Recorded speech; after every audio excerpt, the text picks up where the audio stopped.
Okay, Fáilte Rasharish, guys, to the Clear Lens.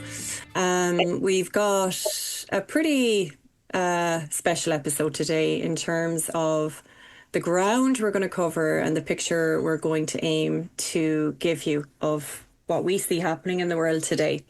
So we're going to talk about what's happening in terms of the consolidation of power.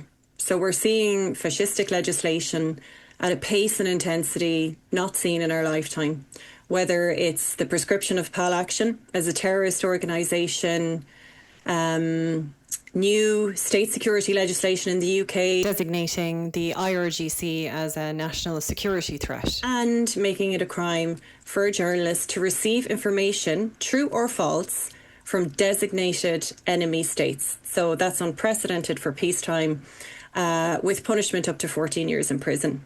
In Ireland, we're seeing Jim O'Callaghan with the new Garda bill, allowing for biometric scanning and the use of AI for surveillance.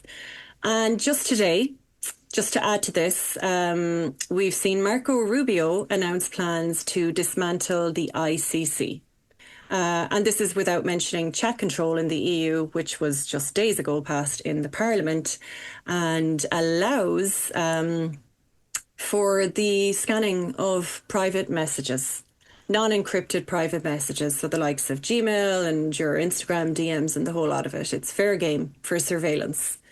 So we'll talk about that within the context of the shock doctrine and what kind of plans we see at play by tech oligarchs like Peter Thiel and Alex Karp Palantir. And what about Dialog, which was Peter Thiel's baby? And the left-wing Irish Senator Lynn Ruane, who planned to attend the now cancelled event. Cancelled because of pressure put on activists in Ireland. We'll talk about the left in general in Ireland. Is it fit for purpose? And within that conversation, we'll expand on what is needed to meet this moment. What is going on with AI? What's it going to be used for? Who controls it? And what do we need to do to stand against the consolidation of power as we see it, particularly as we start to see and feel the impact of climate change? So to begin with, it seems as though there's organisation and revolution happening from above at a pace that we're finding dizzying. And how are we going to respond to that is the big question of our time. And what I suppose we find ourselves doing, like I mentioned the shock doctrine earlier, is absorbing huge amounts of information, being absolutely bamboozled by shocking news on the daily. So yeah, maybe we start there, Dara, in terms of the shock doctrine and this moment and what it means. Yeah. Thanks for the great introduction. It's only, when you actually hear you say all of these things in a row, you realize just the nature of the changes that are really happening and just being pushed through all at once that really give people as little chance as possible to actually understand anything. For the media, even if they were trying to report accurately on the changes that are taking place, for activists to organize around them. And, I think the summer is a very strategic time for these lawmakers, politicians and elites to, really push these changes through while they know people are less likely to be paying attention. With the shock doctrine, so this is something we mentioned within our Epstein analysis before, coming from Naomi Klein's book. And this shock doctrine really as a way for the ruling elites to exploit moments of collective shock, of confusion, to essentially flood the gates and prevent people from resisting this revolution from above that you are discussing here. And this revolution from above, even you mention Palantir and the likes of like Peter Thiel, who organized this Dialog conference, or Alex Karp, another co-founder, another billionaire. And, they say themselves there's a revolution already underway. They say themselves even, some people are going to get their heads cut off in this revolution they talk about. And basically Palantir, essentially the technology that will allow the elites to sort of preserve their positions at the top of the hierarchy while the rest of the world burns, largely because of their actions. Yep. So, I don't know where you'd like to start, particularly with regards to sort of the news. I know you mentioned Marco Rubio and, this takedown of the International Criminal Court. That's obviously been underway now for a few years now, since the beginning of the genocide, at least. And, we see this general dismantling of any barriers to accumulation, anything that gets in the way of imperialism has been under this process of systematic dismantling now for years. We saw the ICC judge threatened.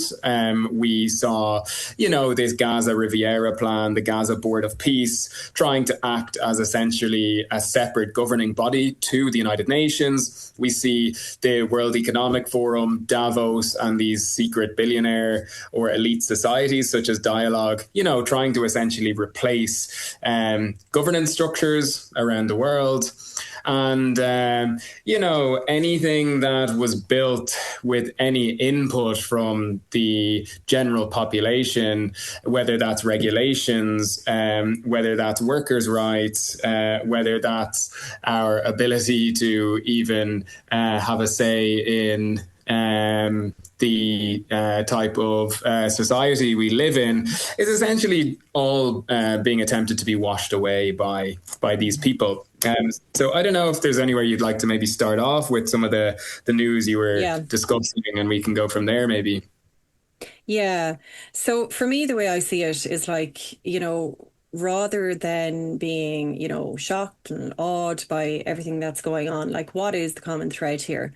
And when you look at the new legislation that is being brought out, well, what's it about? It's about giving authorities power to surveil, analyze. For what purpose? Why would authorities want to mass surveil and have the legislation reflect, like in legal code, their right to do that?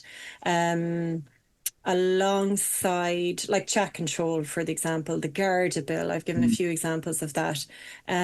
We've seen what is done with large amounts of surveillance data, nowhere clearer than where we've seen it in Gaza, where we know Palantir have had a hand in that. We have seen the IDF admit that they basically record psychotic amounts of data, so that when a person passes through their system, all they need to do is scan their face to be able to connect previous behaviors and locations and essentially build a profile of this person. They can, use that for whatever they want. Like I've heard Naomi Klein talking about pre-crime, or they can use it for blackmail, or, essentially it's a tool of control. You see that alongside the crushing of dissent. So with PAL action legislation, we know that their role is to dismantle international law. Rubio announced it today. He's trying to dismantle the ICC so they don't give a stuff about the Genocide Convention. We have seen evidence of that ourselves. So, the treating the activists who attempted to destroy the weapons of genocide as terrorists, is such a flip on reality, but unfortunately one we have kind of seen play out for the past few years. And for me, all of this kind of paints a picture: mass surveillance and tools to control dissent and free speech, like 14 years in prison potentially with this new legislation for journalists who literally receive information from enemy states. So you've got two things happening at once. You've got the tools to punish, and you've got the surveillance happening for control. Why now? Is the big thing. And who is being tasked with this? Because we see hierarchies in terms of this, and we see the likes of Palantir's control over AI, particularly its sinister uses, like we've seen in Gaza. People listening to this podcast will be familiar with like Hello Daddy and Lavender, which are tools to target and kill people. And Alex Karp said that himself. So I think that we should focus and maybe recap on Palantir, what it is, the origins, how it came about in the first place, to kind of give us a framework for understanding what's happening now. And yeah, I think from there we'll take it to why the head of Peter Thiel, like his company Palantir, would be organising an event like Dialog.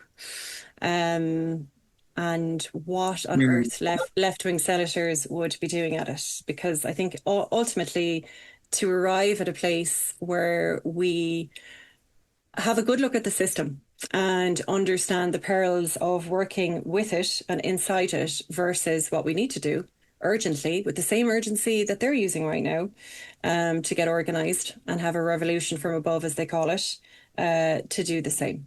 So I think if we go through it like that, maybe take it piece by piece. So starting with what Palantir is, because there are some people who won't be familiar with Palantir.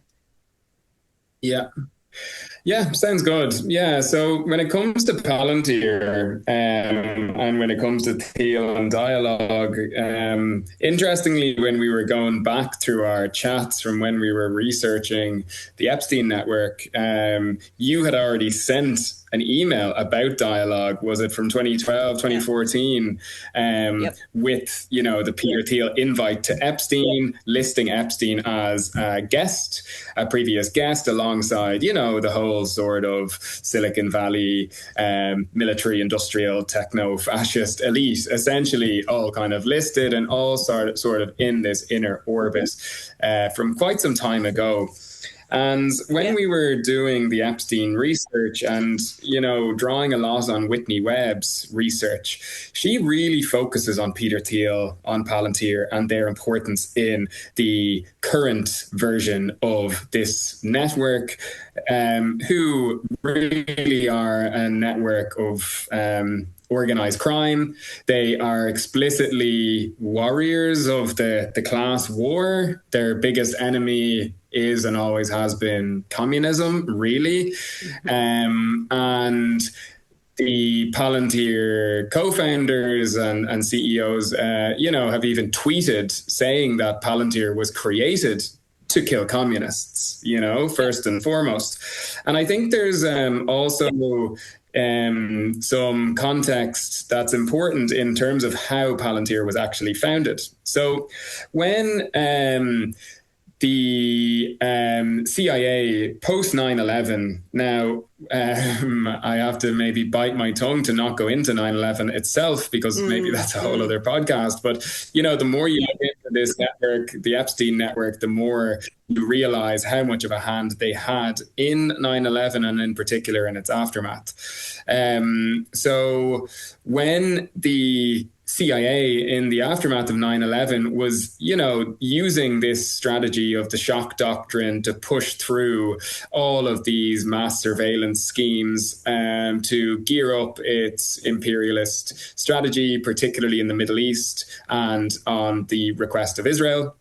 And with this, another thing we went into in the Epstein series was, you know, how far back this plan went, coming from Israel and Israeli assets, where we saw this strategy, clean break strategy, written by Richard Perle, an Israeli asset in the US Defense and Intelligence Administration, written for Netanyahu in his first term, 1996, after he had already written about a potential potential terrorist attack on the World Trade Center in 1995.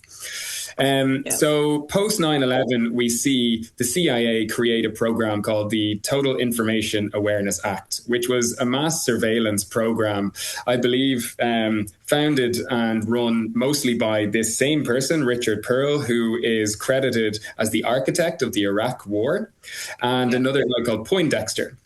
However, in 2003, the Congress in the United States said that this was not constitutional and that the government was not allowed to essentially run this mass surveillance program themselves. So what did they do? Essentially privatize this program.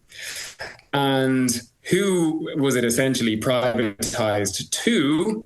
Was Palantir, Peter Thiel, Alex Karp in about 2003. Yeah. So this basically, Palantir, firstly, funding from the CIA's venture capital wing in QTEL, and also inside access to the CIA, who I believe until at least 2008 perhaps were Palantir's only client.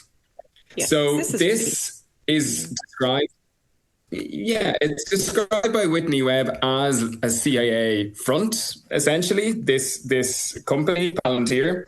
And what do we know is basically their engineers, because CIA was their only client, I think made something like 200 visits to CIA headquarters the first few years. So essentially, they were collaborating directly as one unit to create Palantir. And what does Palantir actually do is it's a software that lets governments and corporations pull in huge amounts of data from different sources, fuse it together, allow it to be analyzed, allow you to search using it, visualize things, and essentially have it together in one database. So things like police records, border crossings, satellite imagery, social media, healthcare databases, including the US healthcare system and the NHS in the UK, both of which were pushed through during the pandemic. And then essentially use this data for different things, in particular identifying and ranking like deportation targets in terms of the immigration enforcement, particularly ICE in the United States, to be able to track people of interest, run even predictive models on who they think is just likely to commit crime. So you don't even have to have committed a crime. Just based on even what you might be liking on Instagram, they could say that you're likely to commit a terrorist act, based on your healthcare, based on your mental health. You could be accused of being psychotic or likely to commit some sort of shooting. They can kind of make it up and just use it arbitrarily based on what they think you might do that might threaten their right to accumulate and kill. And here, that's the key thing. Like, they can build a compelling narrative. They can, based on disparate bits of information. Like, we know that there's a high rate of inaccuracy in Gaza alone for their targeting. Like, these aren't infallible, perfect technologies by any means. And we cannot trust that the people who are at the helm of it have any kind of ethics when they've used it to power a genocide. So it's going to be... a tool of control, and within the context of growth of Palantir, Palantir has exponentially increased in value, most recently getting multi-million dollar contracts in various state departments in the US, plus across the water in the UK. So they're very much they're birthed from the CIA, with the CIA as their only client for the first few years, and here we see them powering a genocide. So to me, they're indistinguishable from the state itself, and the military. It's too ingrained. And if you look at Palantir's manifesto, the very first point talks about how, silicone owes a moral debt for the great state of America for its birth. But, what it's really saying is that priority number one is the state. What have they said? Silicon Valley owes a moral debt to the country that made its rise possible. The engineering elite of Silicon Valley has an affirmative obligation to participate in the defence of the nation. So, like some words in their elite defence nation, that's not your typical private corporate statement by any stretch of the imagination. And they don't, seem to be hiding that either. And I think that whole manifesto is pretty chilling. Number 5, it's a 22-point manifesto. The question is not whether AI weapons will be built, it is who will build them and for what purpose. Our adversaries will not pause to indulge in theatrical debates about the merits of developing technologies with critical military and national security. They will proceed. And so there's, it's like the arms race, but now it's AI. Like what they did in previous decades. Yeah. And then another thing, the atomic weapon was, the big threat during the Cold War. And they're saying the atomic age is ending. This is point 12 of the 22-point manifesto. One age of deterrence, the atomic age, is ending, and a new era of deterrence built on AI is set to begin. Yeah, again, private corporations setting a global agenda. I don't think so. And then some really, the whole thing is really horrifying. But at the end, there's just this supremacist, just disgusting supremacist language. Like, some cultures have produced vital advances, others remain dysfunctional and regressive. So there you go. There's seeds for total and utter hierarchy of value within the human race, with the West being to the front of it. And then there's a whole other thing about the impunity of powerful people who are brave enough to step into public life. It would make you sick. Lamenting the post-war neutering of Germany and Japan, saying it must be undone. So, they're declaring a new world here. And that's pretty fucking bold for if we were to look at them as just any other company. Sometimes when we speak about power at this level, particularly coming from a corporation like this, I think we should be careful never to think that looking at this on a high level veers remotely into conspiracy. It's here in black and white. This is what they say that they are doing. You're not going to get this analysis of Palantir on mainstream media. It just won't happen, really. And then, do you want to talk about this for a while before we talk about, how it gets its kind of tentacles into the wider system? Yeah. I think it's worth going into a little bit, and even, they mention very deliberately Germany and Japan, obviously as two fascist regimes that were neutered post World War II. And I think it's worth noting, that Thiel comes from this same PayPal mafia as the likes of Elon Musk, for example, Reid Hoffman and others. But what's interesting about Thiel and Musk, both of them kind of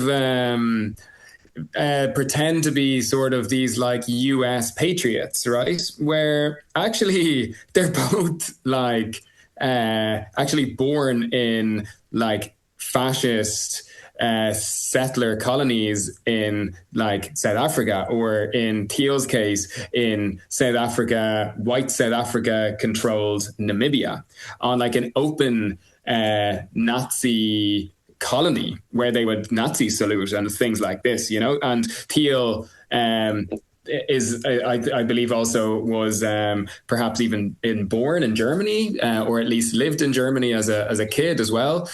He's German South African, and then got naturalization, and so did Musk. It's just funny that they like to bring in migration and things like this when neither of them are even American, and the two of them have essentially taken over the US state from within. you know?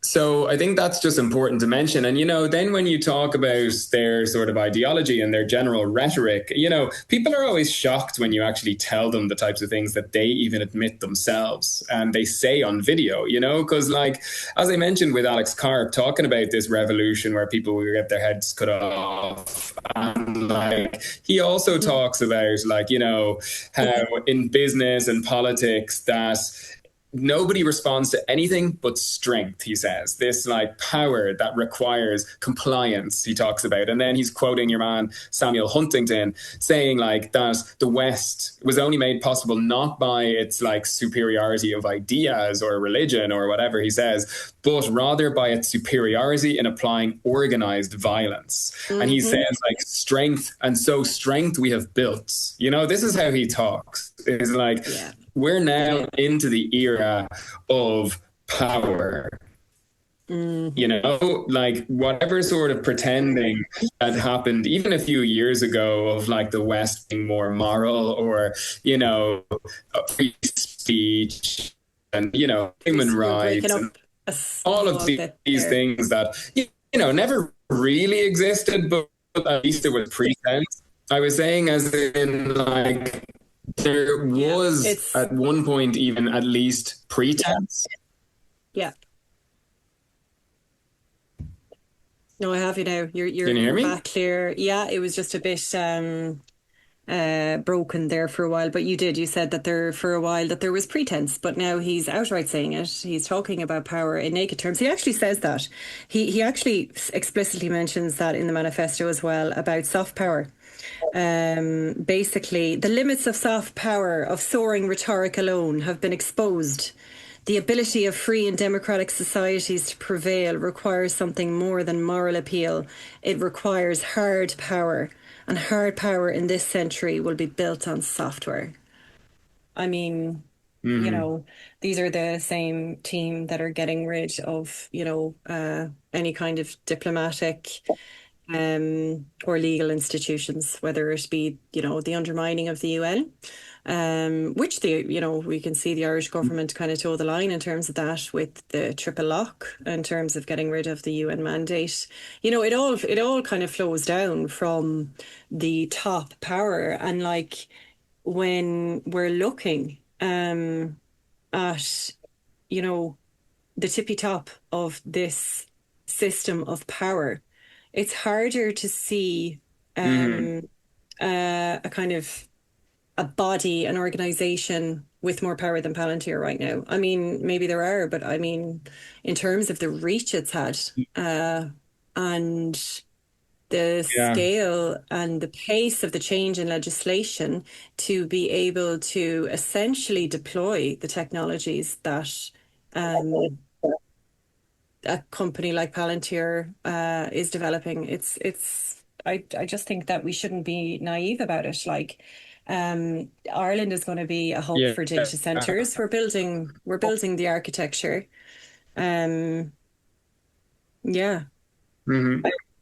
So with Palantir essentially being involved in conflict all around the world, in particular in many regions that they say they're proud. When we look at the control that Palantir have, especially over the Trump administration, I think that their share price essentially like almost tripled or quadrupled almost immediately after Trump was elected. And I think it increased by about 500% year on year. It's now worth over 300 billion.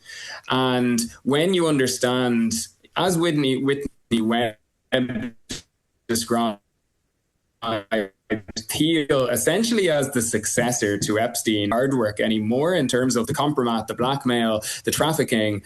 What they can just do now is essentially access anyone's phone from anywhere they want almost, and they can obtain things in another and much more efficient way. And, when we then start to see, with Trump, right? People also don't realize often that J.D. Vance, his Senate campaign, Peter Thiel donated, I think it was $15 million, the biggest single donor contribution in US history, and essentially placed Vance at Trump's side to be his vice president. You know, Vance is Thiel's guy. And then also he's on the steering committee of the Bilderberg Group at the same time. He has his fingers in endless pies, whether it's around surveillance, whether it's about military, whether it's about currency and finance, whether it's about, you know, these mini state societies. And also, what does he also seem to have is, you know, a high level of awareness of what's to come later down the line. So Peter Thiel was one of the first people to discuss this like peak oil theory, and put it into the context of the petrodollar, for example. You know, just like Elon Musk in terms of whether it's SpaceX, whether it's Tesla, having this acknowledgement again of the sort of environmental collapse that we're living through, the troubles that are going to only get much worse as we start to run out of fossil fuels, as we breach these tipping points, if we haven't already.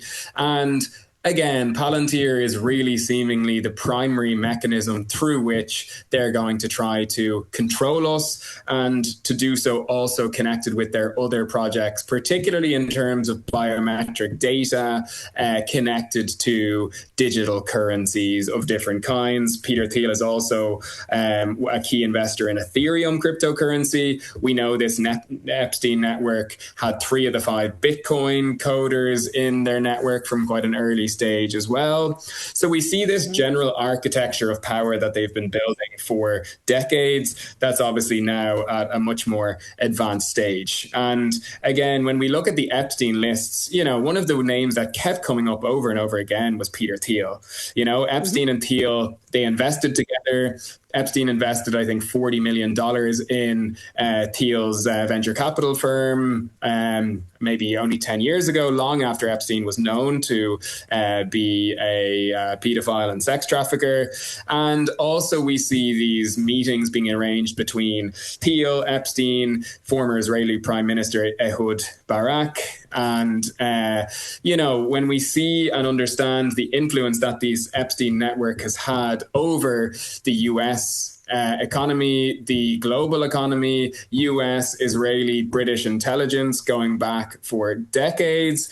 And what do we know is that they surely haven't gone away. In fact, no, they've only really gotten more deeply embedded into these power structures around the world. So we can't really overestimate the power that these guys have, that this company has. And when you match that with their sort of ideology, with their predictions, and with the world that they want to create in terms of trying to get rid of elected representatives, get rid of democracy, and essentially replace it with this sort of techno-fascist authoritarian system that's run by these Silicon Valley elites, that's run by these pedophiles, and that's run really by algorithms in many cases.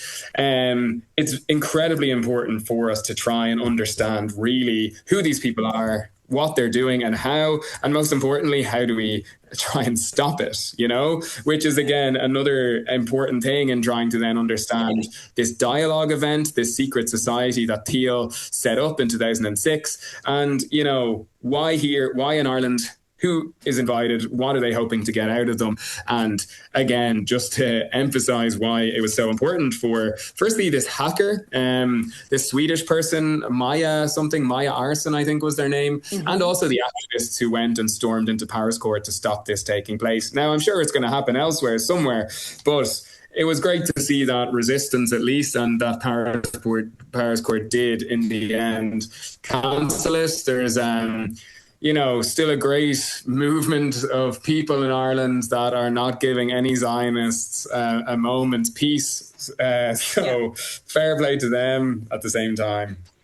Massively. And you see that activism happening in Ireland, and then you see something very unlikely or what that no one expected to see, which was Senator Lynn Ruan having accepted an invite to attend. Mm-hmm. This has kind of left us all, I would say, flummoxed, because she is someone with an impeccable record. She is someone who has spent her life and career being a voice, you know, for working class people, people from areas that have been utterly kind of ignored and neglected. We've seen her work to implement legislation for women's rights, abortion rights. So to put her in a place with these people is so confusing. I also think it's confusing that there has been silence about that when, you know, we have jumped at, you know, the sight of other people, such as, you know, there were a few people from Ireland who were going to it, that the ditch covered, but there was kind of silence on that. And I think I don't know what it is. I think there's a huge amount of respect for Senator Lynn Ruan. I think that's probably, you know, plays a part in it. But I think at the very least we need to do is have the discussion and look at the evidence in front of us. Like, this isn't a free event. This is an event where even with a significant, serious discount, you'd have to invest at least a couple of thousand. We've seen the public comments. We've seen the public comments about, you know, not doing due diligence or knowing, but we've also seen previous invitations. You talked about it earlier, Dara. When I first saw the premise earlier in the year in our research on the Epstein files, I saw in the Epstein files, just the premise of this being outlined. It was a sample invitation that was sent to Jeffrey. And it was just about, you know, a closed door, off the record, elite club. We are not modest. We are the kind of top tier of the world. We are going to sit in private rooms together. We're going to network strictly off the record. And, you know, you'll benefit from this, I guess, I don't know, on a professional level. And then there's just the side piece as well of, like, you know, a creepy dating aspect if you do or don't want to state that you're single or not. And, you know, we've seen, yeah, look, taken all together, I think it's fair to give Lynn's point of view first on this in terms of what she said. She's already spoken publicly in RTE and said she didn't do her due diligence, but I think it would be remiss of us to not at least put some questions out there. We wouldn't be serious about this topic if we didn't do that. And if we didn't look at, like, you know, what are her areas of focus at the moment? We know she's done some great work in terms of the decriminalisation of drug usage. It was utterly ignored, as it turns out. Simon Harris gave that vile speech. You know, he utterly ignored it. But, you know, she sits on an AI committee, and she, I guess, doesn't know an event like Dialog, which I guess sent activists across Ireland into, you know, outrage. And Palantir has very much been to the fore of public consciousness in recent years. They haven't exactly been media shy, but I guess there's the piece where, you know, there's an argument to be made. Was she used by this network as, I don't know. I don't know. What do you think? Yeah. So I also had a similar reaction, I think, when I saw her name on this list, just as a shock. Firstly, because, you know, I met Lynn even in Barcelona when the flotilla was setting off. When I was in college, she was the SU president, and, you know, I've kind of followed her more or less since then and knew she was always doing very progressive things. Like, she was, like, supporting the Occupied Territories Bill. She was supporting the Repeal the Eighth referendum. You know, lots of things that just made me associate her with progress. And, you know, for me, though, when I did then think about it too, and given our research that we've already done on the Epstein network, it's actually not so surprising that they would invite somebody like her, given what we know about them, given how we know they do try to infiltrate across the political spectrum, how they do try and use people, how they do try and use these events to potentially, build these connections between people to, who knows, maybe try to gather compromat, to blackmail and influence across the political spectrum, wherever they can. Sometimes they have these agendas, these things that they want to push through. So, when I reached out to Lynn, I think, she, her track record, at least says that she deserves to give her perspective on things and, to explain from her side what happened, how she ended up accepting this. And, she sent me the emails she's been receiving from Dialog. Now, these are from before she's been getting invited now since, I think, maybe 2018. And she was referred to Dialog by somebody else who had attended. She didn't want to name who this person was, but mentioned that they are connected with Trinity College in some way. And interestingly, the first email she received was from somebody called Simone Collins. So while Lynn was a very prominent voice in the Repeal the Eighth movement to legalize women's right to abortion, and coincidentally or not, I'm not sure, but the person who invited her was this woman, Simone Collins, who's actually a pro-natalist, who is also seemingly a eugenicist. And, these things didn't become public until maybe 2022 or so, but an interesting kind of coincidence in that this woman inviting her has these views. And then, her being on this AI Oireachtas committee, given what we know about Peter Thiel, about Palantir, and about the agenda of these elites, she does become useful to them in a way if she is in some way able to control policy surrounding AI. At the same time, if they are looking for some progressive voices, because another strategy that they do use, like these chat surveillance policies that they've brought in at the European Union level, they use it by saying that it's to protect child abuse, or Jim O'Callaghan in Ireland about like porn. It's about, trying to restrict men from looking at violent porn, So they use sort of progressive excuses for regressive policies.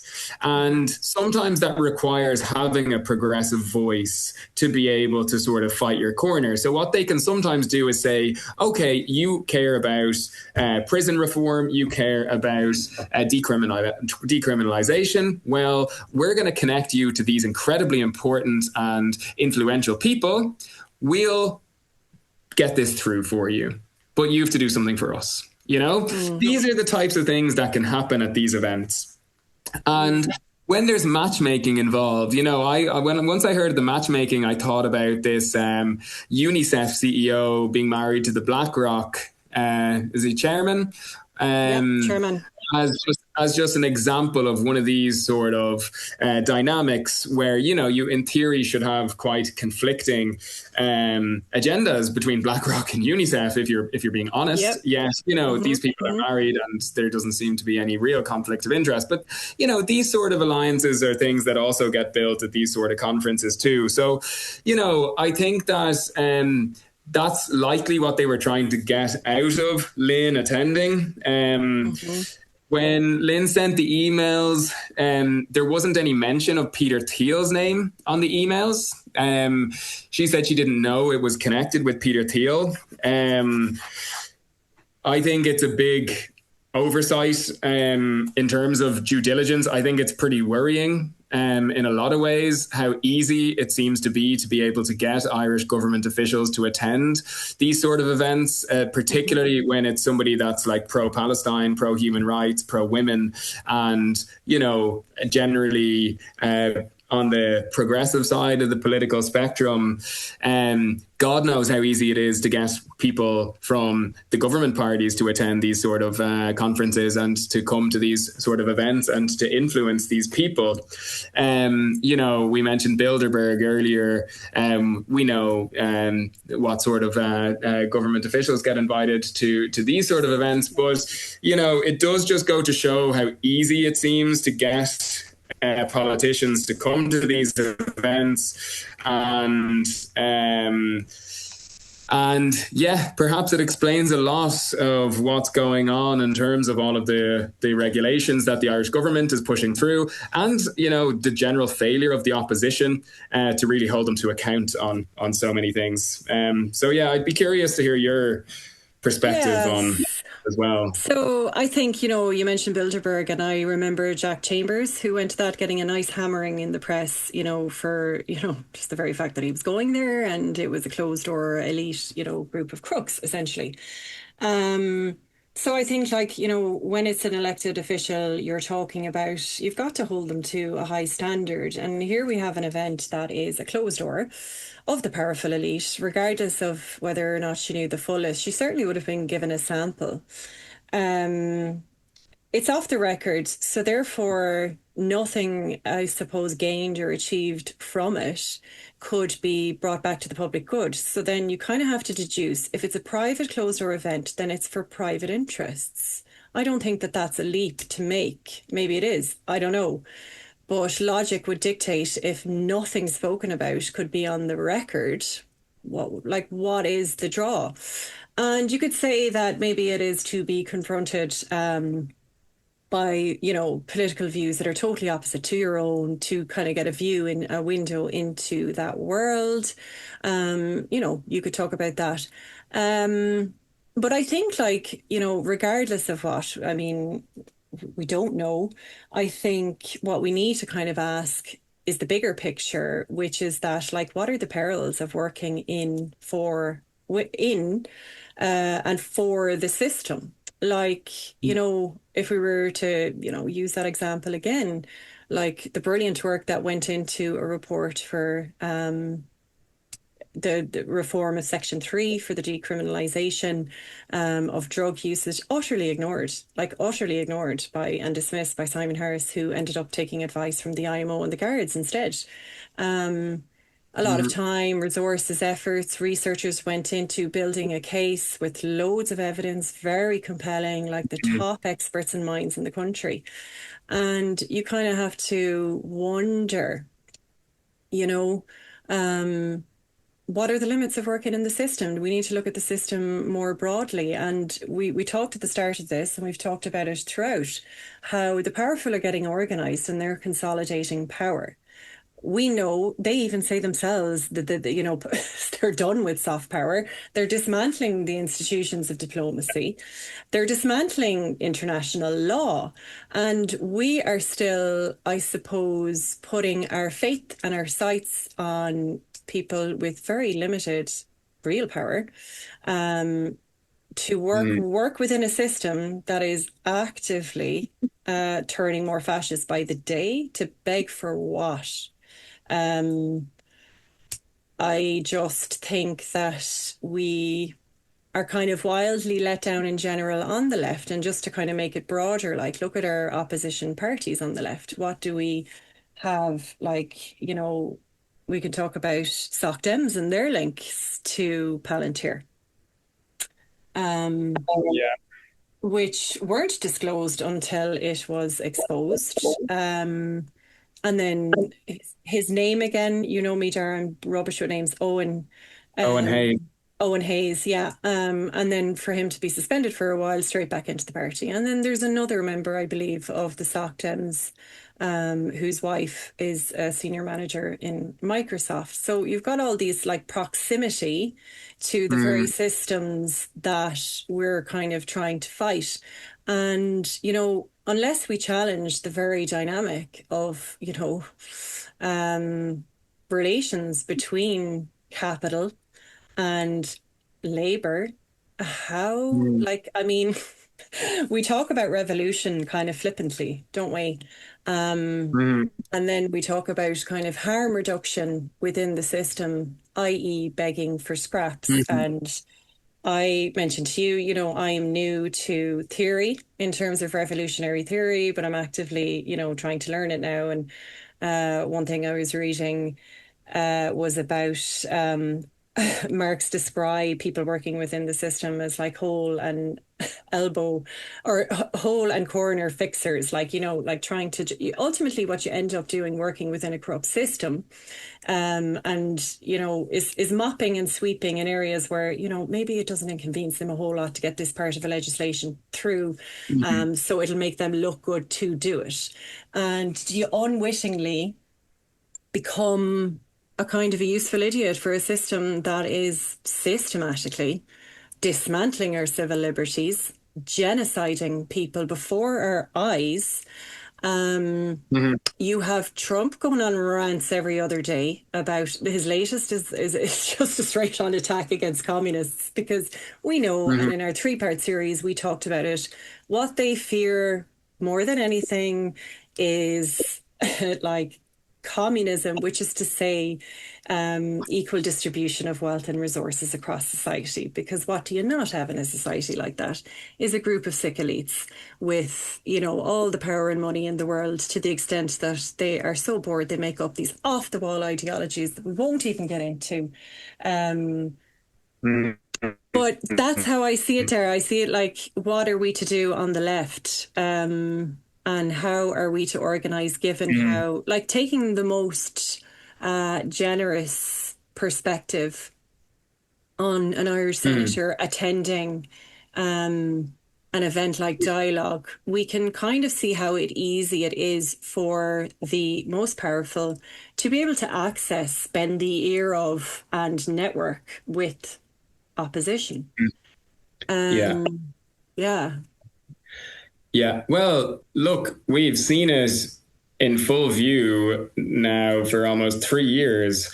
Who does essentially every government on earth really answer to, and why? You know, Mm. like, we're in the era of hard power. The United States has cashed in all of its soft power and it's exchanged it for hard power, for overt violence and power exercised through unequal trade agreements and imbalances between military capabilities. You know, like, this is obvious. And Yeah. as we mentioned at the start, even Alex Karp, his quote, where he says, like, the unfortunate thing, either in business or in politics, is that many of one's adversaries and antagonists will never respond to anything but strength, that crude form of power that does not ask for, but which requires compliance and deference. And so, strength we have built, you know? And this is something the left has been afraid of, is power. You know, this is why the likes of Noam Chomsky are pushed and the sort of anarchist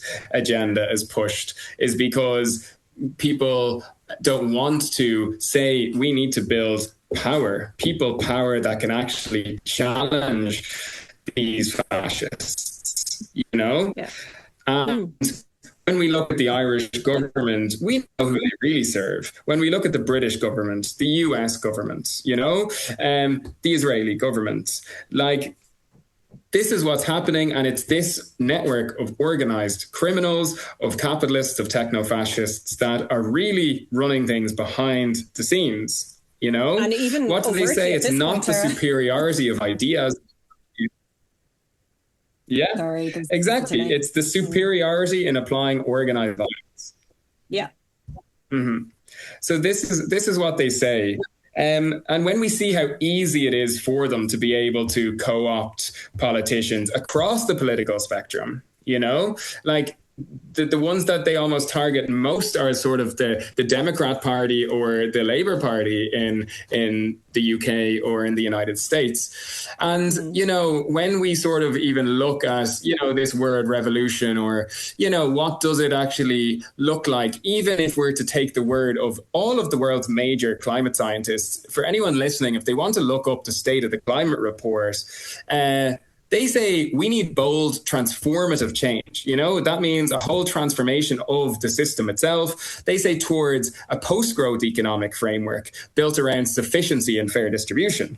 You know, Yes. this is what they say we need, you know, which inherently means post-capitalist, you know. Yet what do we know throughout history is capitalists and elites have never just surrendered their privileges or their positions at the top of the hierarchy. We know that they'd rather have their bunkers on a dying planet than live on an equal footing as the rest of us, you know. Like this is reality. They've built their bunkers, they've even built their spaceships, and they're trying to even colonize other planets.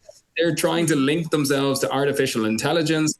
They're trying to biohack their own bodies so that they can live forever. You know, this is the type of things that they're up to. This is the type of future that they're trying to build. If you listen to these AI CEOs, Sam Altman, he says AI is probably going to destroy the world, make humans go extinct, but there's probably going to be a lot of great companies in the meantime, you know? Peter Thiel, when he's asked, does he hope the human race even survives? He can't even say yes. You know, so these are the people that we're up against. And like, we can be naive and we can say and we can assume, oh, that, you know, if we just have good values and morals and if we do the right thing, things will just work out. Sorry, no, we're living in and through the world's sixth mass extinction. We're living through a heat right now that's completely unprecedented. We're in a new geological epoch. There's multiple genocides happening throughout the world. We know full well that the leadership of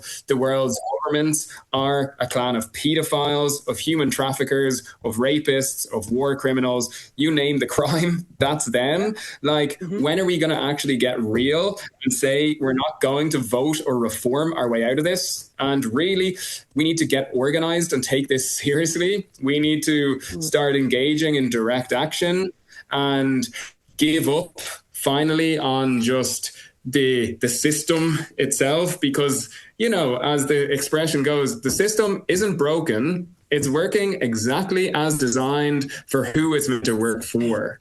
You know, it's just, it's not meant to work for us. It's meant to extract from us. It's not meant to work for the planet. It's meant to extract from the planet and funnel everything from our labor, from our planet, from our environment, from life on Earth, and funnel it all upwards to the parasites. You know, they know it, they admit it. When are we going to admit it? Yeah.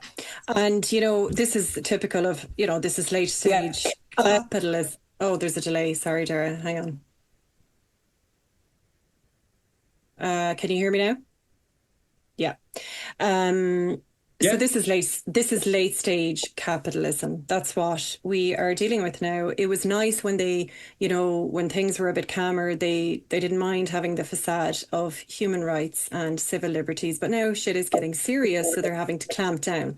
That's, you know, like you've said in previous episodes, the response when capitalism is in crisis is to resort to fascism.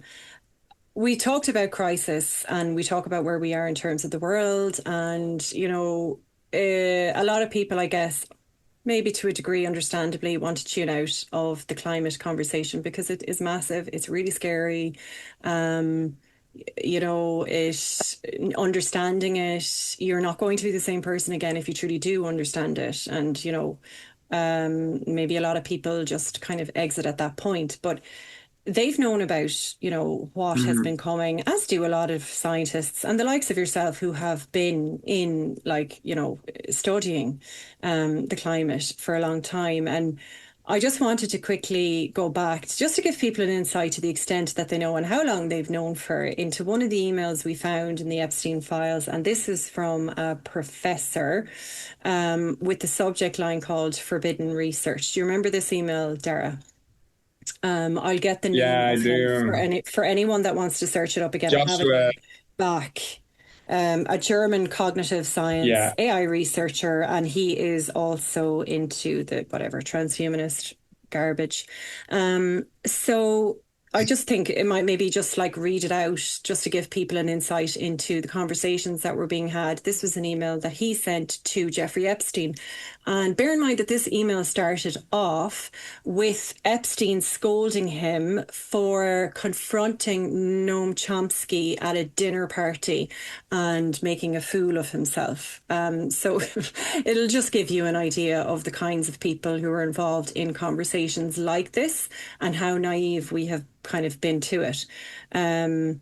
So here he writes, things we do not want to know because they seem to be too horrible and paralyzing to contemplate. There is significant probability, greater than 50%, that the US and other countries will lose their coastal cities in the next 50 to 100 years due to rising sea levels. And much of open air agriculture, due to increasingly irregular seasons and weather patterns, loss of arable land, shift of vegetation zones, and decreased availability of fertilizers. These developments will create tension in our societies, especially if food scarcity leads to mass starvation. We are currently unprepared for these tensions and for the possibility that our current forms of administration, infrastructure, and civilization break down catastrophically. We should be making considerable investments into. And then he lists some things. I would recommend reading that email. It's quite long. I'll just give you a quote here, just for people, because some people may really, really want to finish the end of that. It's EFTA008-24072. Yeah, I mean, these are the kind of conversations, like people like yourself, Dara, who've been in the data for a long time, probably went through a phase of thinking, why don't they understand the science? Why don't they listen to us? Why don't they believe it? They know. Like, they just like people to deny it. Yeah. Yeah. Yeah. And as we kind of started this conversation off as, is like, the logic of the system, it doesn't really want to prevent crisis. What it does is encourage entrepreneurs to be the first people to understand crises and best position themselves to profit from them or to gain power from them. So when we think of these crises, and, like, look at Bill Gates, right? He was one of these sort of climate saviors at one point, where he's like the biggest owner of agricultural land in the United States. There's emails that he's included in the Epstein files that talks about how do we get rid of the world's poor people. He's also, talking about pandemics and other things far in advance of the COVID pandemic. And, if he was really taking it seriously, he'd be engaged in a very different form of agriculture than he really is. That's just one example, though. And, the Irish government themselves have said, going back like probably 7 years, that this is a climate crisis, Yet what have they done since is open the floodgates to data centers, which are taking 23% of our electricity, up from 5% in 2015. Currently, we have a heat wave where the people of Ireland aren't allowed to use hoses, yet data centers are using up to 5 million litres of water per day each, where he mentions food, I mean, if there's anything the Irish people should understand is to have food sovereignty, Yes, the vast majority, up to 90% of the food that is created here is exported. 90% more or less is that we consume is imported. We don't have food sovereignty here. And this is the first thing really that we need to have, particularly as we face shocks like climate change, like world war, like electricity blackouts, extreme weather events, coastal flooding, you name it, Yes. What does empire want is us to be always structurally dependent on the core rather than sovereign and have an economy that's actually built around sufficiency. And if you look at the sort of imperialist structure, neo-colonial agenda of globalization, of what the IMF and the World Bank do through these structural adjustment programs, what imperialists do in terms of destroying the food sovereignty of countries around the world is, turn every place just into a useful node in a system that they control, a regional economy that serves them rather than a sovereign economy.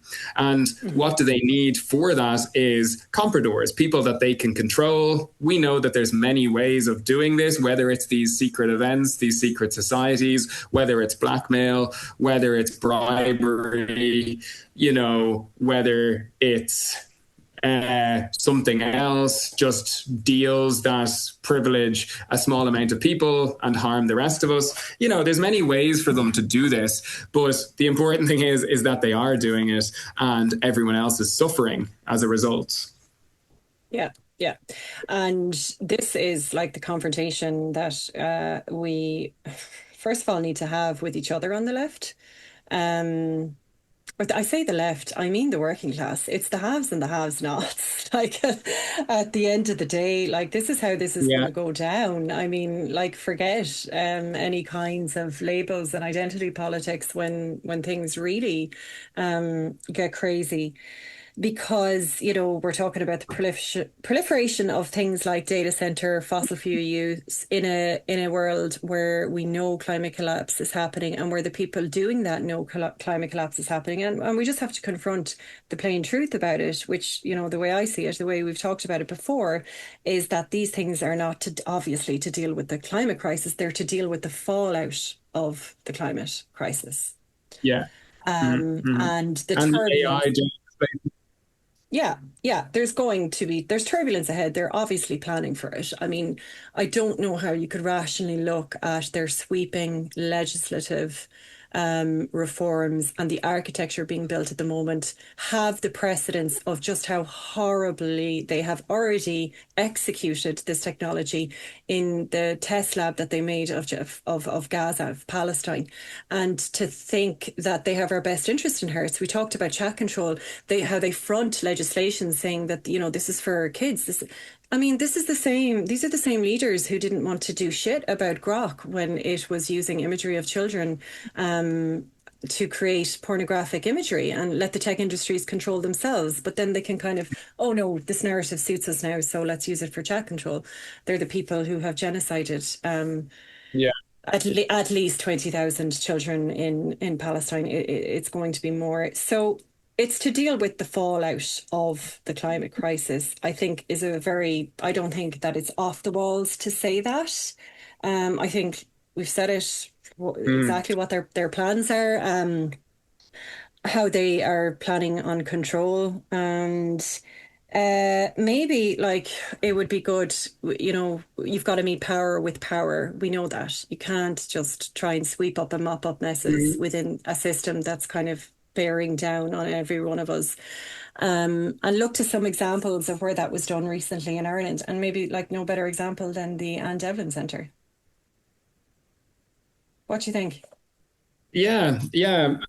I think that's a great point. And also not only just the environmental crisis, but just the poly crisis that we are in. As I said, Peter Thiel's been talking about peak oil for decades. Elon Musk's been talking about environmental breakdown for decades, as has Bill Gates. They know what's to come. But there's other things happening at the same time too. Now that we have these AI technologies, what does Bill Gates say again? 90% of jobs won't be necessary in 10 years. So that's going to create huge social unrest. What their reaction is seemingly to scale up the military, to just funnel people into the army. That seems to be the sort of hole that they're plugging there in some ways. And in terms of general resistance, and again, going back into Irish history and back into our roots, is what has worked when we've been trying to fight against imperialism, and the tradition in Ireland really is republicanism, socialist republicanism, in really the lineage following on from Wolfe Tone to James Connolly, to Liam Mellows, to Peadar O'Donnell, to Seamus Costello. is this approach of, you say when we kind of need to fight back against this, but you also need to fight a system with the system, and this socialist republican ideology is really what has proven to work in Ireland. And, you mentioned the Anne Devlin Community Centre, and this was, set up by the Revolutionary Housing League with Anti-Imperialist Action, both groups explicitly socialist republican. And we see many other groups around the country, such as like Lasher Jarrig, as Sarah, as Erigi, as the Connolly Youth Movement, many more, all in this same lineage, who are all organising and taking action in different forms. And, with the Anne Devlin Community Centre, this is a form of direct action, right? And this is indirect protest against dereliction, against vacant properties, against the landlord class who are treating homes and spaces as assets in a housing crisis where last year there was 20,000 people evicted, famine level numbers not seen since 1850. We see nearly 20,000 people on the streets, 5,000 children, in supposedly one of the richest countries in human history, with a vacant home, 16 vacant homes for every homeless person. This is what the logic of the system dictates. It doesn't decide things based on human needs or on morals. It decides everything based on the logic of capital accumulation, right? So when we talk about direct action, there's an American guy, he's dead now, David Graeber is his name. And he says direct action is essentially acting as if you're already free, and rather than asking the politicians to build us a well, is to build a well ourselves. So with the Anne Devlin Community Centre is essentially there's been a pub in the heart of the Liberties, one of really Dublin's most important working class communities. And there's been a pub vacant now for 16 years. There's huge issues of gentrification in the area. If you go there, it's got these huge soulless student accommodation buildings, hotels everywhere, and people are just increasingly being pushed out from all over the inner city in Dublin. They're really trying to turn Dublin city centre into a playground for hotels, for offices, for corporations, and get rid of the population and get them out into the sticks, essentially, or out onto the streets, if not. So basically, this building's been closed now 16 years. It's owned by Teeling's Whiskey Company, and basically opened it up. First had a meeting for the whole community to come, show up, see what they wanted to do. And every night having different social events for people to come down. We were doing Irish classes every Monday there.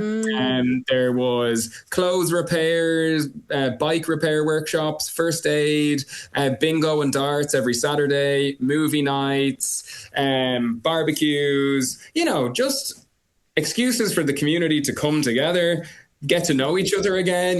Many people would even come and, they wouldn't have seen each other maybe for years. People spoke at the events saying they didn't even have a space to mourn their dead anymore. There's no space in their houses to invite people in. It was this pub that they used to go to and gather, and how great it was just to have this space back open. And also because they've been promised and lied to with all of these developments, all of these student accommodations. They said, we're going to keep open the bottom floor for community space. We're going to pedestrianize this. What happens down the line?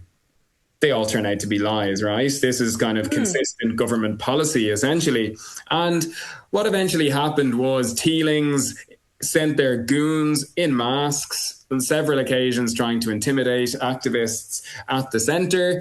Eventually, these masked mercenaries with collaboration from the Gardaí come, break in, arrest the activists, bring them to court, close the centre, back down into a building that they are claiming is derelict, even though it's not, by the way. Just if it's derelict, they're allowed to demolish it because it's a protected structure. They want to turn it into fancy apartments, Teelings, that is.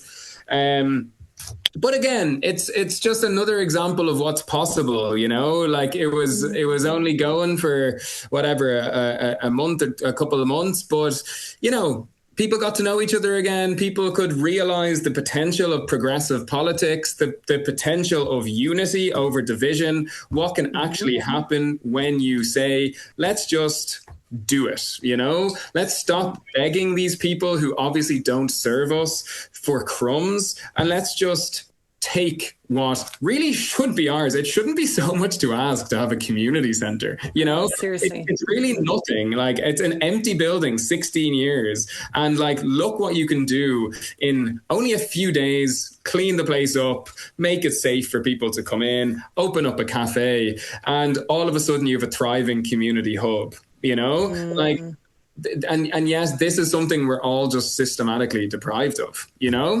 So these examples of direct action, we've seen it in other cases too, less progressive perhaps, in terms of maybe the fuel protest. They proved in a week they got more than the whole Palestine movement has in 3 years, basically, just by blocking up the streets, because they essentially demand that they're spoken to. They closed down the old refineries, they closed off the motorways, and they went, nope, we're not moving until you move, and it worked.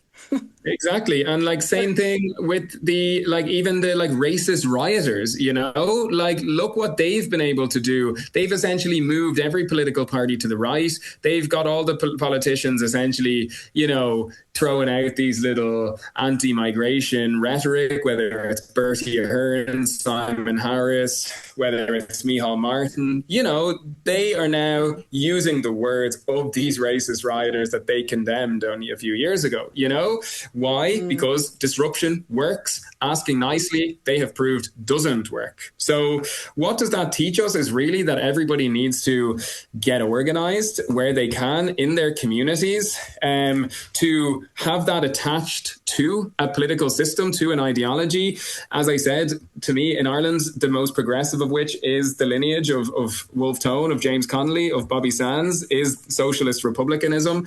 And what is that? Is essentially fighting for an Ireland that benefits the people and the lands of Ireland, rather than the imperialists and the owners of tech companies, or US techno-fascists, or Israelis, or whoever has their fingers in the pies.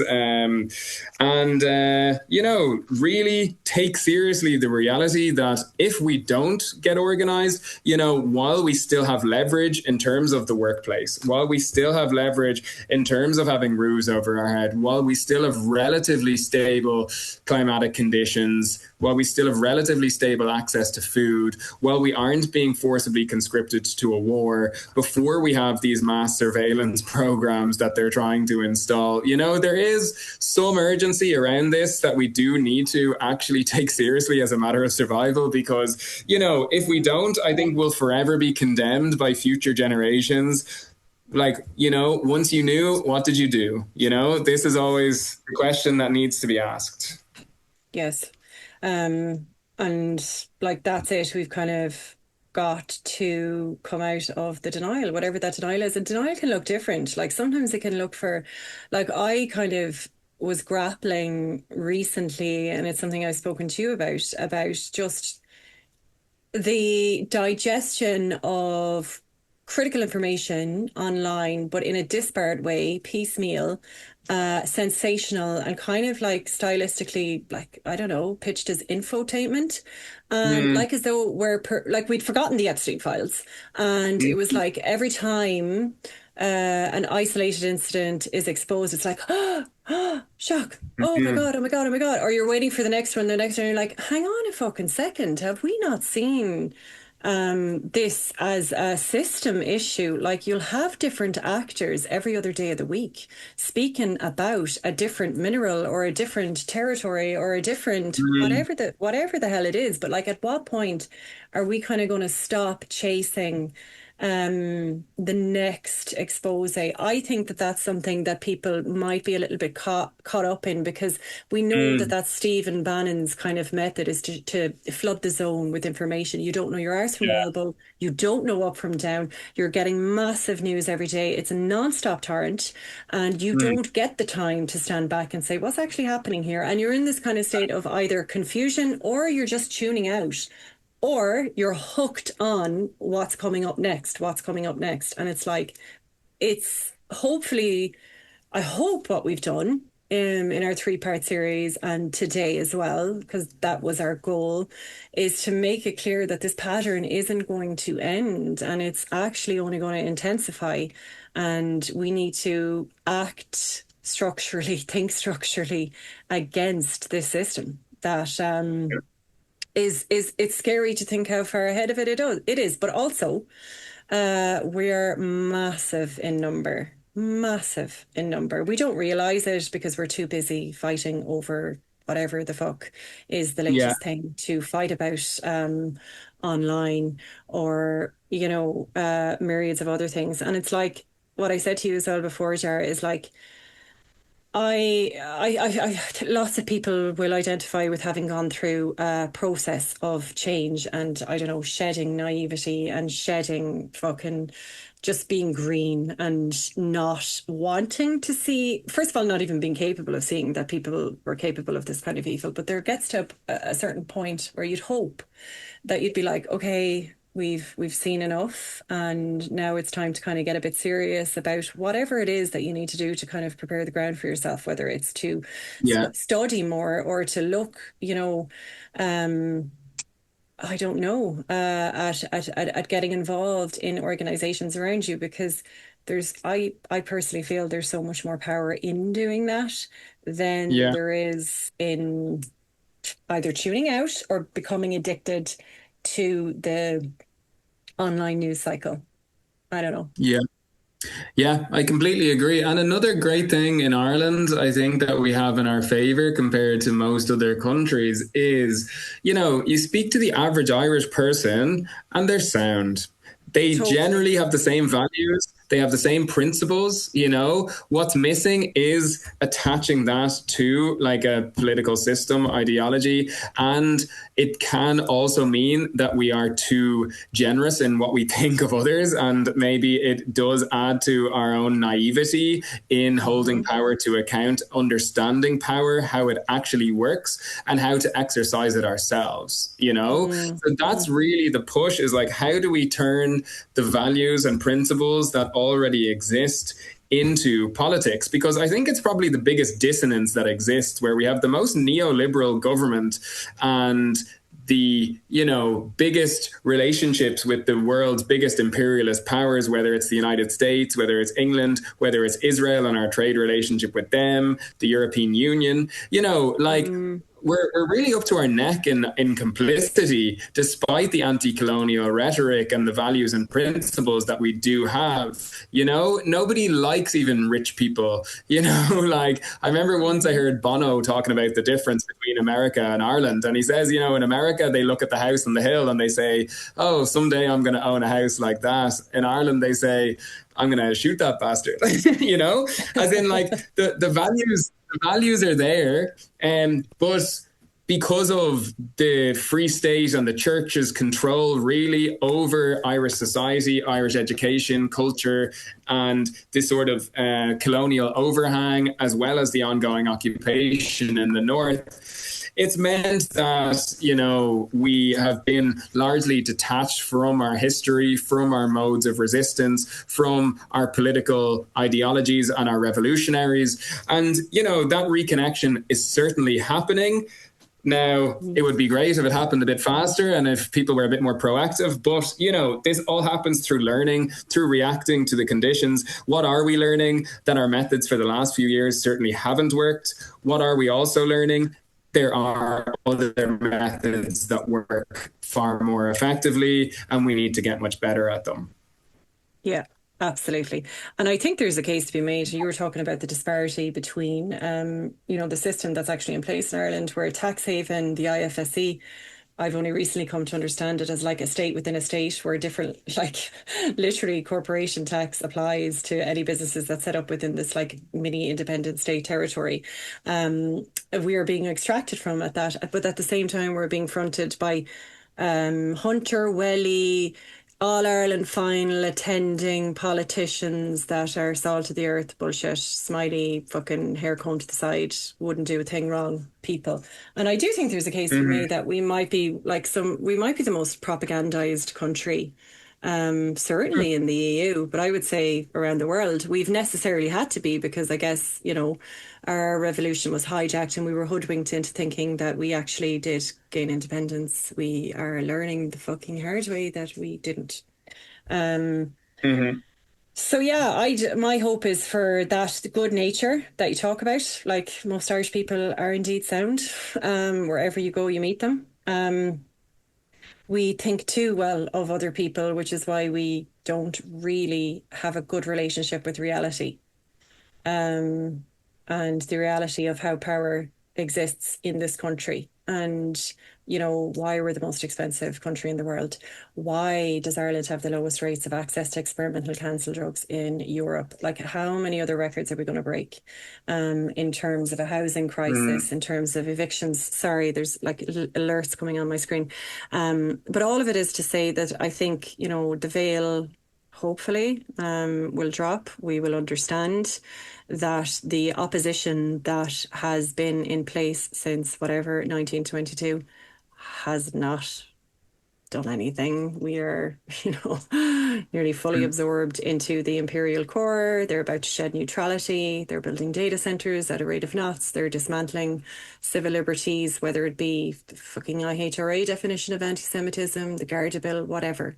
They're having a field day. And yeah, I hope we just get better at confronting it and look to the likes of Anne Devlin, CATU, the other organisations you mentioned, because it isn't until you face power that you see its true face. And what stuck with me about the Anne Devlin eviction the other day, I was watching Nisha's live Instagram. First of all, I absolutely love how she spoke Oscuelka. I remember her saying, Níl cuma bródúil curbe seo. And, she was kind of laughing. She was standing completely in her own power and they looked like thugs. They looked like black and tans. I don't know what colour their uniforms were, but on the screen, they looked pretty close to black and tans in their caps. And this was after a load of guards had come in. Like, how many gone beans does it take to evict Irish-speaking, softly spoken intellectual activists that are standing up for community? They looked absolutely pathetic, which is why I just thought Nisha was absolutely brilliant. And as well, like the juxtaposition of her speaking in her Chonga and her saying Jessica Coslat, like that contrast with these fucking colonizers, the new version of them, was really powerful. And I say her softness, but actually what the confrontation was in no such way soft. It was, you taking over the center. And I just I was very inspired by it. And everything that people have done there. And yeah, I think, look, we always try to end on a hopeful note because what else do we have? But hope grounded in, rational thinking, not being tempted to think of yourself as a conspiracy theorist because you can see the state of the world today for what it is. And yeah, like I think that's kind of my last word on it. What about you? Yeah, I think that's a good place to finish too. A good example of resistance, of community, of organizing, of, taking what should be ours from not accepting the dystopian reality of vacant properties all over the city, as well as homeless people all over the city, as well as just not listening to the government's lies anymore, because that's what we know they are. These same parties have had over 100 years in power. The opposition have not been able to get in once. It's a dictatorship of capital, regardless of which of these two parties are in, just like the Democrats and Republicans, just like the Tories and Labour. It doesn't really matter who is steering the ship. We all know what direction it's going in, as long as the system remains intact. So everything we are doing needs to be actively undermining the system and building the new system from within the old. And that's what people are starting to realize. That's what people are starting to do. And the longer that can go on, with the more people involved, the more creative the disruptions, and the more energy behind the people and the lands of Ireland, and the less energy flowing into the political system that's designed to keep us down, is all reason to be hopeful, at least, I think, for the future. But it does take work. It does take getting organized. It does take taking action, taking risks. And without that, we won't get anywhere. Yeah, we are fucked if we don't. So literally, we have nothing to lose but our chains, isn't it? And they're going to be bigger chains than ever before if we don't act. So yeah, Shin A, Gurmila Mahagat.